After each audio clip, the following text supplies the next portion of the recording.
कि आपका जो मॉड्यूल है उसमें अपने पिछले चैप्टर में ही डिस्चार्ज वाला पार्ट जोड़ा हुआ है। मॉड्यूल के पिछले चैप्टर में ही जो परफॉर्मेंस ऑफ कॉन्ट्रैक्ट अपन ने किया था ना, परफॉर्मेंस ऑफ कॉन्ट्रैक्ट, उसी में डिस्चार्ज वाला पार्ट जोड़ा हुआ है। अपन ने नया चैप्टर बनाया इसका किसके साथ में, नेक्स्ट चैप्टर के साथ में क्लब कर दिया, जिसका नाम है ब्रीच ऑफ कॉन्ट्रैक्ट। तो अपन ये चीज साथ में पढ़ेंगे, फर्क नहीं पड़ता है आप पहले उसके साथ पढ़ो या इसके साथ में। तो उन्होंने डिस्चार्ज को परफॉर्मेंस ऑफ कॉन्ट्रैक्ट के साथ में जोड़ा, अपन discharge and breach of contract को साथ में पढ़ेंगे। चलिए सर। तो सर डिस्चार्ज का कल अपन ने तरीका देख लिया था कि कॉन्ट्रैक्ट फॉर्मेशन से लेके और डिस्चार्ज के बीच में सर ये 6 रास्ते होते हैं जिनसे अपन सेम जगह पे पहुंच सकते हैं, डिस्चार्ज। डिस्चार्ज का मतलब क्या होता है इधर, एक तरीके से लेमन लैंग्वेज में बोलूं तो खत्म होना। ठीक है। तो आइए डिस्चार्ज का मतलब पढ़ते हैं और किन किन तरीकों से डिस्चार्ज होता है ये कल अपन ने बेसिकली समझा भी था। तो आइए आज पढ़ना स्टार्ट करते हैं। डिस्चार्ज का मतलब, Daksh Agarwal, discharge. Discharge equals to termination of contractual relationship between the parties, and the rights and the obligations created by the contract comes to an end. ठीक है। मेन चीज क्या पकड़नी है इसमें से, termination of contractual relationship between the parties is known as discharge. ठीक है। पहला तरीका डिस्चार्ज बाय परफॉर्मेंस। परफॉर्मेंस ये तो अपन पूरा चैप्टर लास्ट वाला करके ही आ रहे हैं सर। एक्चुअल परफॉर्मेंस या अटेम्प्टेड परफॉर्मेंस। ठीक है। अटेम्प्टेड परफॉर्मेंस को ऑफर ऑफ परफॉर्मेंस या टेंडर ऑफ परफॉर्मेंस भी बोला जाता है। पढ़ ले भाई डिस्चार्ज बाय परफॉर्मेंस वाला part. Discharge by performance when all the parties of the contract fulfill their obligations arising under the contract. In such a case, parties are duly discharged and contracts comes to an end.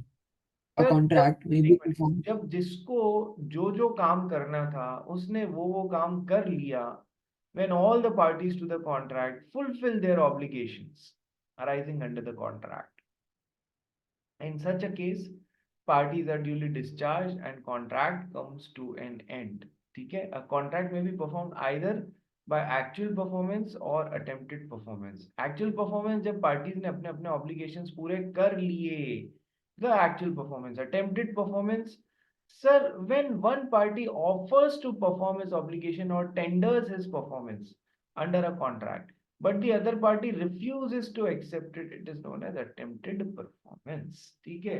सामने वाली party ने मना कर दिया, यार मैं अभी हूं नहीं, मैं ले नहीं पाऊंगा, ऐसे कुछ भी बहाना मार दिया, तो अटेम्प्टेड परफॉर्मेंस। ठीक है। उससे भी जो ऑफर, जो परफॉर्मेंस ऑफर कर रहा है, यदि उसने प्रॉपरली ऑफर करी है तो क्या वो अपने ऑब्लिगेशन से डिस्चार्ज हो जाएगा, बताओ भाई। यदि मैंने अपनी यदि मैंने अपनी जो कॉन्ट्रैक्ट के अंदर मेरे को परफॉर्मेंस देनी थी एक्स को वाई को, वो मैंने ऑफर कर दी है, एक्स ने वाई को ऑफर कर दी है और वाई ने अभी तक एक्सेप्ट नहीं किया है, तो क्या एक्स अपने ऑब्लिगेशन से डिस्चार्ज हो जाएगा, यस और नो बताइए। हो जाएगा या नहीं हो जाएगा? क्या ब्रीच ऑफ कॉन्ट्रैक्ट के लिए अब एक्स रिस्पॉन्सिबल रहेगा? नहीं सर, ब्रीच ऑफ कॉन्ट्रैक्ट के लिए तो एक्स रिस्पॉन्सिबल नहीं रहेगा। पर क्या वो अपने ऑब्लिगेशंस के लिए डिस्चार्ज हो जाएगा? आंसर बता। हाँ सर। डिस्चार्ज हो जाएगा वो अपने ऑब्लिगेशंस के लिए?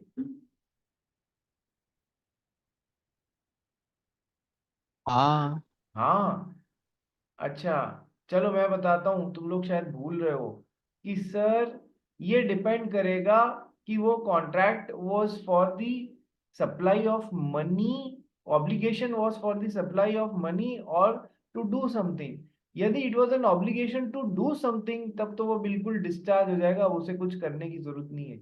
लेकिन यदि वो ऑब्लिगेशन जो था, contractual obligation was for payment of some money और वाई एक्सेप्ट नहीं कर पाया, एक्स ने कहा पैसे दे देता हूँ, वाई एक्सेप्ट नहीं कर पाया, तो सर क्या एक्स अपने ऑब्लिगेशन से डिस्चार्ज हो जाएगा? नहीं सर, बाद में उसको पैसे तो देने पड़ेंगे। हाँ, जिस दिन से उसने अपनी परफॉर्मेंस ऑफर करी थी और वाई ने पैसे लेने से मना कर दी थी ये कहते हुए कि अरे मैं तो शहर के बाहर हूँ, अभी आई नहीं, अभी ले ही नहीं सकता पैसे, उस दिन से ब्याज की गणना बंद हो जाएगी, यानी कि ब्याज की calculation interest on that amount will stop if, ठीक है, ये बताया था मैंने, याद रखना इस चीज को, पिछले चैप्टर में बताया था, बहुत अच्छे से याद है, बताया था। चलिए आगे बढ़ते हैं।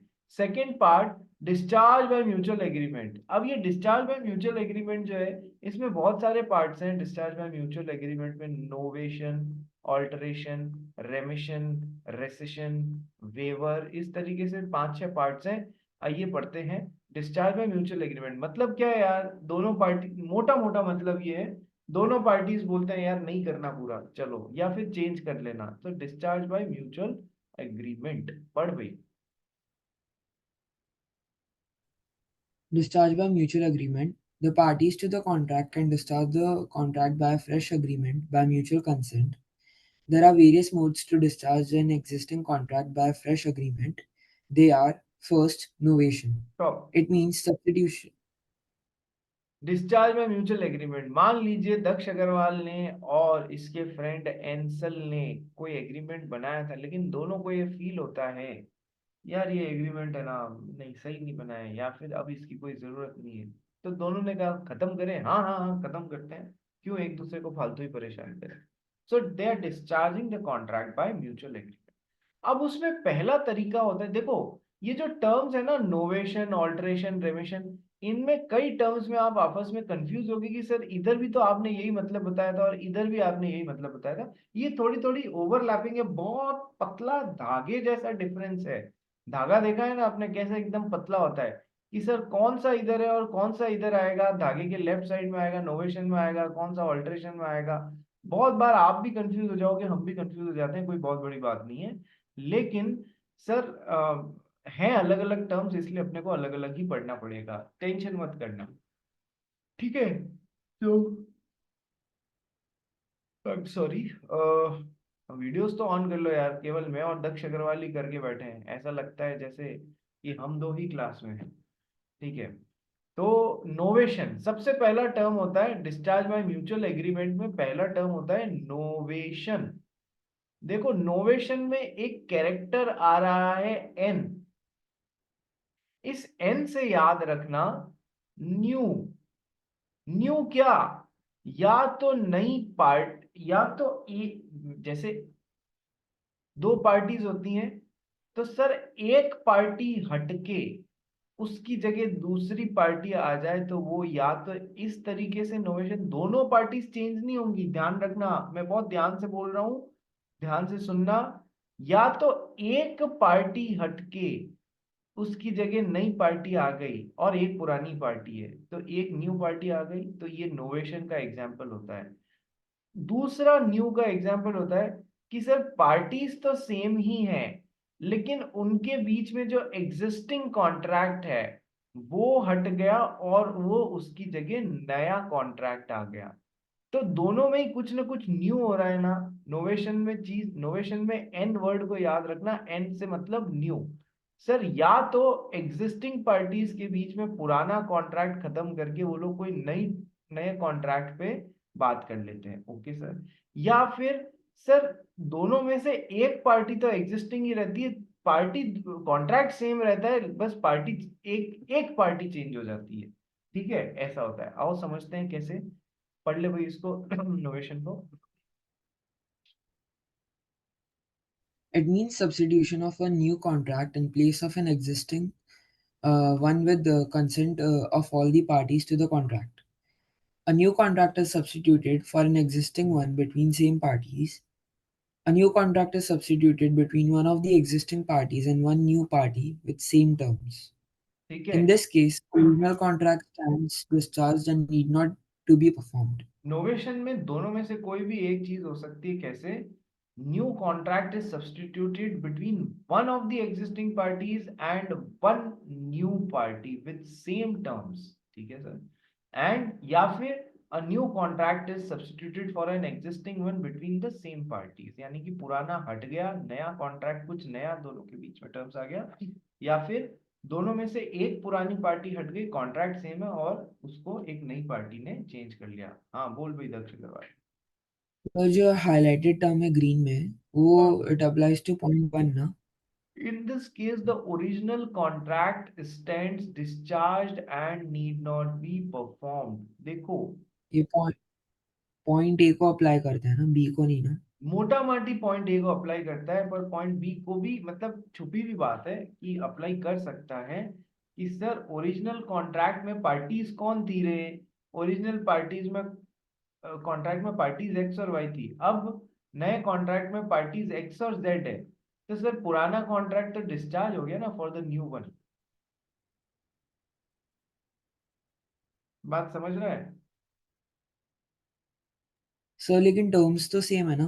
टर्म्स भले ही सेम हो, सर पार्टीज ही चेंज हो गई ना, पार्टीज में से एक पार्टी चेंज हो गई ना, तो पुराना हट गया, पुराने को नहीं, इसको परफॉर्म करना है। नोवेशन, इनोवेशन में भी ठीक है। वर्ड नोवेशन आता है, ठीक है, वो एक अलग बात है, अपने काम का नहीं है। बट नोवेशन में एन का न्यू, मेजरली ये जो तूने बोला उसी पॉइंट को अप्लाई करेगा, पर इसका ये मतलब नहीं है कि दूसरे पे अप्लाई नहीं करता है। चलिए एग्जाम्पल पढ़ते हैं, देखो ये बिटवीन सेम पार्टीज का एग्जाम्पल है और बिटवीन डिफरेंट पार्टीज का एग्जाम्पल है। एग्जाम्पल पढ़। एक मिनट मिदुष, क्या हुआ? सर इसका एक आपने पार्टनरशिप में भी एग्जांपल दिया था ना, हाँ, क्या एग्जाम्पल दिया था बता। वो कुछ तो लोन वाला कि उसमें लाइबिलिटी तुम चेंज नहीं कर सकते। भाई मुझे तो अभी याद नहीं आ रहा है कौन सा, कहाँ दिया था लोन लाइबिलिटी चेंज नहीं कर सकते। अच्छा मेरे को, सर, एक मिनट ढूंढ के बताता हाँ हूँ। तो ढूंढ के मेरे को आराम से बता देना, व्हाट्सएप कर देना, मैं जवाब दे दूंगा, ठीक है। चलिए, तो सर बिटवीन सेम पार्टीज का नोवेशन का एग्जांपल पढ़ना है यार, लक्ष्य A करवा। owes B rupees 50,000. A enters into an agreement with B and gives B a mortgage of his estate for rupees 40,000 in place of the debt of rupees 50,000 between same parties. देखो मेरे को समझाने दो। ए को B को 50,000 रुपया देना है, यानी कि कॉन्ट्रैक्ट, ओरिजिनल कॉन्ट्रैक्ट क्या था रे? ओरिजिनल कॉन्ट्रैक्ट था that A, under the contract A को बी को 50,000 रुपये देना था। Okay sir. अब इसमें क्या हुआ, ए ने बी को बोला कि है ना, और बी ने भी मान लिया कि देख यार मेरे को तेरे को 50,000 रुपया देना है, और अभी कैसे मैं दूंगा मेरे को भी कुछ समझ नहीं है, तो क्यों ना एक काम करें, मैं रैदर तेरे को 50,000 रुपये देने के एक बार ये काम खत्म कर दे। अपन क्या करते हैं, मैं मेरा घर जो है वो तेरे पास में 40,000 रुपये के लिए मॉर्टगेज कर देता हूँ। उससे कल को मैं 50,000 रुपये चुका भी नहीं पाया तो तेरे को भी एक थोड़ा सा वो रहेगा कि हाँ मेरे पास कोई चीज सिक्योरिटी जैसे एज अ मॉर्टगेज जैसे पड़ी तो है। बी ने भी कहा कोई प्रॉब्लम नहीं, पूरे 50,000 रुपये घूमे उससे अच्छा है तू मेरे पास में अपना घर 40,000 रुपये के लिए मॉर्टगेज कर दे। सो पार्टीज तो सेम है, लेकिन पुराना कॉन्ट्रैक्ट हटके उनके बीच में कोई नया कॉन्ट्रैक्ट आ गया। नोवेशन का एग्जाम्पल नंबर 1। क्लियर है? बोलो यस और नो। Yes sir. मिदोष क्लियर है? Ansal, Kanav, Richa, is it? Yes. Shreya, Biyani, Biyani video on कर रहे? दिशी वीडियो ऑन करो। कविश, प्रिशा, जल्दी करो, टाइम वेस्ट मत करो, वीडियो ऑन करो, ठीक है। एंसल वीडियो ऑन कर। सेकंड, नोवेशन का example among different parties, different parties के बीच में नोवेशन का एग्जाम्पल, यानी कि एक पार्टी चेंज होगी, दोनों चेंज नहीं होगी, ये बात ध्यान रखना। पढ़ भाई। A owes money rupees 50,000 to B under a contract. It is agreed between A, B, and C that B shall henceforth accept C as his debtor instead of A for the same amount. Old debt of A is discharged, and the new debt from C to B is contracted among different parties. Among different parties का example है। Sir ए को B को 50,000 रुपये देना था under some arrangement. Sir एक, अब सी भी सीन में आ रहा है, ठीक है सर। इन लोगों के बीच में आपस में तय हुआ कि हेंसफोर्थ ए की बजाय सी यहाँ पर आके रिप्लेस कर देगा। कोई इनकी गणित बैठी होगी, कोई ट्राईपार्टेट एग्रीमेंट या 3 अलग अलग एग्रीमेंट्स में ऐसी गणित बैठी होगी कि सर सी ने एक्सेप्ट किया कि ए की बजाय मैं ये 50,000 रुपये आपको चुका दूंगा। Okay sir. तो सर अब इस कॉन्ट्रैक्ट में एक पार्टी पुरानी है, एक पुरानी पार्टी को रिप्लेस करके नई पार्टी आ रही है, तो this is also an example of novation. ठीक है, नोवेशन समझ में आ गया? Yes sir. आइए दूसरे टर्म की तरफ चलते हैं, ऑल्टरेशन। ऑल्टरेशन, आप लोग कभी, जैसे हमारा मिदुष जो है वो पास में इनॉर्बिट मॉल या जहाँ पर भी है शॉपर्स स्टॉप पे वहाँ गया होएगा। ठीक है, शॉपर्स स्टॉप पे जाने के बाद में उसने कोई अपनी पसंद की एक जीन्स सेलेक्ट करी होगी। यस सर, जीन्स पहन के देखी होगी, तो वो थोड़ी सी हाइट में इसके लिए लंबी होगी, तो इसने उसको वहां पर नीचे से काट के वापस अपने नाप की बनाने के लिए ऑल्टर करवाने के लिए दी होगी। ऑल्टर करवाने के लिए, वर्ड ऑल्टरेशन का मतलब समझ में आया? सेम कॉन्ट्रैक्ट में चेंजेस, अल्टरेशन। जीन्स तो सेम ही है, जीन्स तो सेम ही है, उसी में अपन ने ऑल्टरेशन किए हैं। वर्ड पकड़ो, वर्ड और मीनिंग पकड़ो। ठीक है मितुष, ऑल्टरेशन। ठीक है, एक पहले, बहुत पहले एक फाइव स्टार खाते हो ना सब लोग? फाइव स्टार खाते हो या कभी ना कभी खाई होगी? यस सर, फाइव स्टार का एक ऐड आता था रमेश और सुरेश का। कभी वो सीरीज देखी है तुम लोगों ने, रमेश सुरेश? कि पिताजी की पैंट एक बिलांग ऑल्टर कर दो, एक बिलांग छोटी कर दो, ठीक है, फिर उनको वो फाइव स्टार खाते हैं, याद नहीं रहता है, ठीक है, फिर वापस और कर लेते हैं, एक बार और ऑल्टरेशन कर देते हैं, ऐसे कर करके उसको बेचारी पैंट को निक्कर बना देते हैं। ठीक है, पर अपार्ट फ्रॉम जोक्स अपार्ट, बात क्या, ऑल्टरेशन यानी कि एग्जिस्टिंग चीज में ही कोई चेंज कर देना, तो वो ऑल्टरेशन रहेगा। आइए पढ़ते हैं और फिर समझते हैं। It means change in one or more terms of contract with the consent of all the parties to it. It terminates the original contract. There is, however, no change in the parties.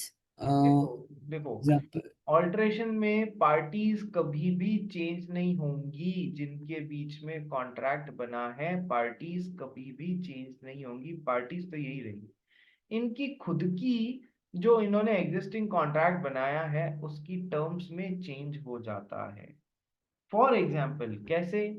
कि sir है ना, mister x ने mister Y को, मान लो कोई एक goods है, उसकी 3 ग्रेड्स आती हैं, 1, 2 एंड 3। 3 सबसे अच्छी ग्रेड है, 2 उससे सेकंड नंबर ग्रेड, और फर्स्ट ग्रेड का मतलब है सबसे खराब ग्रेड। तो इन्होंने सबसे पहले ग्रेड नंबर 3 का, कि आप मेरे को ग्रेड नंबर 3 के 1000 पीसेस सप्लाई करेंगे और मैं आपको उसके लिए पेमेंट एट द रेट, मतलब जो भी है 10 रुपए से पेमेंट करूंगा, या 100 रुपीज पर पीस के हिसाब से पेमेंट करूंगा। ओके सर, बाद में इनको समझ में आया कि यार है ना, ये तो माल ऐसा है जो बिक नहीं पाएगा, इसको भी अरेंज करने में प्रॉब्लम हो रही थी, क्योंकि मार्केट में चलता माल ग्रेड नंबर 2 का होता है ना, तो इंफीरियर क्वालिटी का ना सुपीरियर क्वालिटी का लोग एक्सेप्ट करते हैं, ग्रेड नंबर बीच का जो है ग्रेड नंबर 2 का वो एक्सेप्ट करते हैं। तो सर इसने भी माल, और इसने भी बोला कि सर है ना, यार एक काम करते हैं, ग्रेड नंबर 3 की बजाय ग्रेड नंबर 2 का कर लें क्या? ओके, और 100 की बजाय 50 रुपए, सॉरी 80 रुपीज का कर लें क्या? हाँ सर, बिल्कुल, अपन दोनों को बैठेगा, गलती करके अपन समझे कि ये ग्रेड नंबर 3 का माल चलेगा नहीं, तो इन्होंने अपनी एग्जिस्टिंग टर्म्स में ही माल की सप्लाई की एग्जिस्टिंग कॉन्ट्रैक्ट में ही चेंज किया, कि ग्रेड नंबर 2 की बजाय ग्रेड नंबर 3 का माल सप्लाई कर दो, सॉरी 3 की बजाय 2 का सप्लाई कर दो। या तो ऐसा कोई example, what they are doing, they are altering their terms. ठीक है, क्वांटिटी वही है, डेडलाइंस वही हैं सप्लाई करने की, क्या टर्म्स चीज चेंज कर दी, एक तो क्वालिटी ऑफ गुड्स और एक प्राइस। ठीक है, तो altering in the same contract, या फिर ऐसा कर दिया, देखो क्या, कि सर एक्स को वाई को माल सप्लाई करना था bye 15th of this month, कैसा कैसा माल किस रेट पे, वो सब इनके बीच में कॉन्ट्रैक्ट में फिक्स हो गया। दोनों ने समझा किसी बात को कोई प्रॉब्लम आ रही थी, बोला चलो 15th ऑफ दिस मंथ की बजाय 30th ऑफ दिस मंथ को आप सप्लाई कर देना। तो बाकी सारी चीजें सेम ही है, बस जीन्स का नीचे का थोड़ा सा पार्ट चेंज कर दिया, अल्टर कर दिया उसको, अच्छा चेंज कर दिया, चेंज इन एग्जिस्टिंग कॉन्ट्रैक्ट कर दिया कि चलो कोई नहीं 30th को सप्लाई कर देना। So this is what is alteration. बात समझ में आ गई? Yes sir. सर नोवेशन और ऑल्टरेशन में कोई फर्क होता है क्या? नोवेशन और अल्टरेशन में कोई फर्क होता है क्या? सर धागे जितना फर्क होता है, दोनों चीजें एक कई बार एग्जाम्पल्स में आप लोग को सेलेक्ट करने बोल दिया जाए ना कि इनोवेशन है ऑल्टरेशन बताओ, तो कई बार हम भी नहीं बता पाएंगे, आप तो खैर दूर की बात है। नोवेशन और ऑल्टरेशन में देखो सेम जैसी दिखती है पर धागे जितना फर्क होता है क्या, कि सर नोवेशन में तो ऐसा पॉसिबल है कि दोनों पार्टीज में से एक पार्टी बदल जाए, लेकिन ऑल्ट्रेशन में ऐसा कभी नहीं होता है। ऑल्ट्रेशन में पार्टीज हमेशा सेम ही रहती हैं। ऑल्ट्रेशन में पार्टीज हमेशा सेम ही रहती हैं। ये नोवेशन और ऑल्ट्रेशन का बेसिक एक फर्क है। ठीक है। दूसरा एक और फर्क है, एक मिनट मॉड्यूल में जाके देखते हैं अपन लोग। एक और फर्क है नोवेशन और ऑल्टरेशन के बीच में।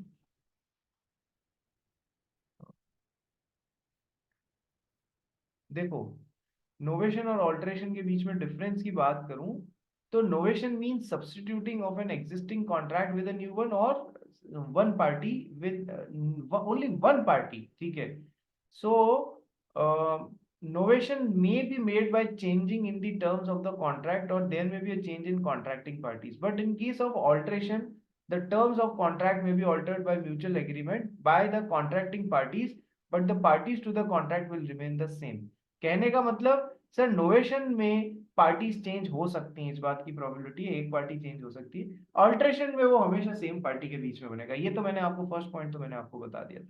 सेकंड पॉइंट, सर नोवेशन में ऐसा हो सकता है पूरे तरीके से पार्टीज भले ही सेम हो, एक्स और वाई भले ही सेम हो, वो पुराने कॉन्ट्रैक्ट को हटा के उसकी जगह पे एग्जिस्टिंग नया कॉन्ट्रैक्ट लेके आ सकती हैं। जैसे मैंने आपको बताया था ना, एक्स को वाई को देना था 50,000 रुपए का डेट चुकाना था।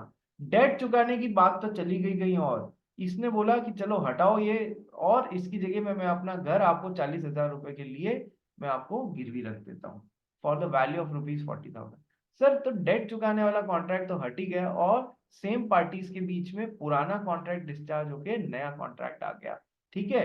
तो ऐसा हो सकता है। लेकिन ऑल्टरेशन में सर पुराना कॉन्ट्रैक्ट एकदम से हट नहीं जाएगा, उसी में कुछ माइनर से या मेजर से चेंजेस कर दिए जाएंगे। In case of novation there is altogether a substitution of a new contract in place of old contract. यदि पार्टी सेम है तो पुराना हट के नया आ जाता है, सब्स्टिट्यूट हो जाता है। But in case of alteration, it is not essential to substitute a new contract in place of old contract. In alteration, there may be a change in some of the terms and conditions of the original agreement. Got the point? ये दो differences रहेंगे novation और alteration में। ठीक है, दक्ष अग्रवाल बोलिए। Sir अपन ऐसा कह सकते हैं the magnitude of change in a contract can lead to novation और अल्टरेशन। मतलब अगर थोड़ा चेंज जो हुआ वो टर्म्स में अगर थोड़ा छोटा सा हुआ तो अल्टरेशन है, हाँ, और अगर बड़ा सा हुआ तो नोवेशन है। बड़ा सा हुआ नहीं, नोवेशन के लिए पुराना हटके नया आया। लेकिन सर आपने बोला ना change in terms of contract, मतलब टर्म्स में कुछ छोटा चेंज भी तो हो सकता है ना, और आपने छोटा बोला चेंज हुआ दैट तो लीड्स वो टू। छोटा चेंज हुआ एग्जिस्टिंग कॉन्ट्रैक्ट की टर्म्स में तो वो अल्टरेशन की तरफ आएगा। ठीक है। और यदि पुराना कॉन्ट्रैक्ट हटके नया कॉन्ट्रैक्ट आ गया तो वो नोवेशन। समझा? तो डिफरेंस में लिख सकता हूँ हाँ लिखो ना, कि रहे। ये मैंने बताया ना सेकंड पॉइंट में, देखना ये सेकंड पॉइंट देख। In case of novation there is altogether a substitution of a new contract in place of old. और यदि एग्जिस्टिंग में ही चेंज हो रहा है तो फिर वो अल्टरेशन की तरफ आएगा। Okay sir. ठीक है। चलिए, देखो इसलिए इस बात पे ज्यादा दिमाग या क्वेश्चन इसलिए मत लगाना, मैं तुमको साफ बोल रहा हूँ, ये टर्म्स ओवरलैपिंग है, प्रॉब्लम आएगी। ठीक है। अब सेकंड पढ़ते हैं ऑल्टरेशन। नोवेशन पढ़ लिया अपन ने, ऑल्टरेशन भी देख लिया। ऑल्टरेशन पढ़ लिया था क्या? नहीं ना? सर उसका हाँ नहीं पढ़ा था। नहीं पढ़ा था, ऑल्टरेशन पढ़ लिया। It means change in one or more terms of the contract with the consent of all the parties to it. It terminates the original contract. There is, however, no change in the parties. ठीक है। Original contract की कुछ terms में change होता है तो फिर वो नया कॉन्ट्रैक्ट विद न्यू टर्म्स लागू हो जाता है। ठीक है, ऐसा इस तरीके से तो अल्टर चेंज तो उसी में कर रहे हैं, पर अब ये जो नया है ना उससे पुराना हटके ये नया चीज आ जाता है। बस इतनी सी बात है। There is however no change in the parties. ये एक मेजर डिफरेंस है बिटवीन नोवेशन एंड ऑल्ट्रेशन। वही है, 15 की बजाय 18 को दे देना डिलीवरी, मुझे कोई प्रॉब्लम नहीं है। तो एग्जिस्टिंग कॉन्ट्रैक्ट में ही चेंज कर दिया, तो पुराना डिस्चार्ज हो गया, नया आ गया। चलिए नेक्स्ट, नोवेशन और ऑल्ट्रेशन के बाद में आता है रेमिशन और रेसेशन। रेमिशन रेसेशन वेवर में भी आपस में आप कंफ्यूज होंगे, पर इतना ज्यादा, मतलब मैं कहता हूँ ना, इस पे इतना पॉन्डर अपॉन बहुत ज्यादा करने की जरूरत नहीं है, ये बेसिक टर्म्स है, तो एक एक बार पढ़ेंगे और निकलेंगे। रेमिशन एंड रेसेशन, देखो रेसेशन पहले करते हैं अपन। रिसेंड कर देने से वर्ड रेसेशन बना है। क्या? रिसेंड कर देने से, रिसेंड, रिसेंड का क्या मतलब होता है? खत्म कर देना, कैंसिल कर देना। सो रेसेशन, पढ़ना भाई इसको। Rescission means cancellation of a contract by one or all the parties to the contract. A party whose consent was not free may avoid the contract. A party to the contract has the right to rescind a contract if the other party fails to perform as part of obligation. All the parties may mutually agree to bring the contract to an end. This is called as discharge of contract by rescission by mutual consent. Recession का मतलब होता है contract को resend कर देना, खत्म कर देना, कैंसिल कर देना। ठीक है, मैंने आपको कितनी बार ये टर्म यूज लिया है, कहां पर, कि सर जब कॉन्ट्रैक्ट, फॉर एग्जाम्पल के तौर पे, यदि एक्स ने वाई को पिटाई लगा के इसकी कंसेंट ली है, एक्स ने वाई को पिटाई लगा के इसकी कंसेंट ली है, तो सर कॉन्ट्रैक्ट कैसा हुआ कि सर वॉइडेबल हुआ, क्योंकि कंसेंट कोवर्जन के थ्रू आ रही है। तो वॉइडेबल कॉन्ट्रैक्ट हुआ, तो वाई या तो आगे बढ़ सकता है या इसको रिसेंड कर सकता है। कितनी बार ये वर्ड रिसेंड काम में लिया हुआ है मैंने, ठीक है। तो sir rescission means cancellation of a contract by one or all the parties। अकेली खत्म कर सकती है, दोनों चाहें तो दोनों मिलके भी खत्म कर सकते हैं। देखो, जब पार्टी की कंसेंट फ्री नहीं है, जब फ्री कंसेंट नहीं आ रही है, coercion, under influence, fraud, misrepresentation के थ्रू आ रही है, तो फिर parties whose consent was not free may avoid the contract। may लिखा है वर्ड, shall नहीं लिखा है। may, he may continue, he may avoid। ठीक है, तो पहला केस कब बनता है रेसेशन का, कि सर जब कॉन्ट्रैक्ट वॉइडेबल कॉन्ट्रैक्ट बन गया है, तो पहला केस बनता है। दूसरा केस कब बनता है रेसेशन का, कि सर दोनों पार्टीज को लगता है कि हमने जो माल ऑर्डर किया है वो मार्केट में प्रचलन में ही नहीं है, एक्स ने, सप्लायर ने भी बोला, वाई को भी समझ में आ गया, तो सर इन्होंने कहा खत्म करो यार इस कॉन्ट्रैक्ट को, नहीं तो कल को सप्लाई करने वाले को भी प्रॉब्लम हो रही है, हमको भी बना के आगे बेचने में भी प्रॉब्लम होगी, उस कपड़े से कोई नई कोट वगैरह बने, आजकल वो कपड़ा प्रचलन में ही नहीं है। ठीक है, तो सर इन्होंने दोनों ने म्यूचुअल कंसेंट से कॉन्ट्रैक्ट को रिसेंड कर दिया। ऐसा भी होता है अकेले वाई ने, क्योंकि कॉन्ट्रैक्ट उसके ऑप्शन पे वॉइडेबल था, कोर्ट में जाके इसको रिसेंड कर दिया।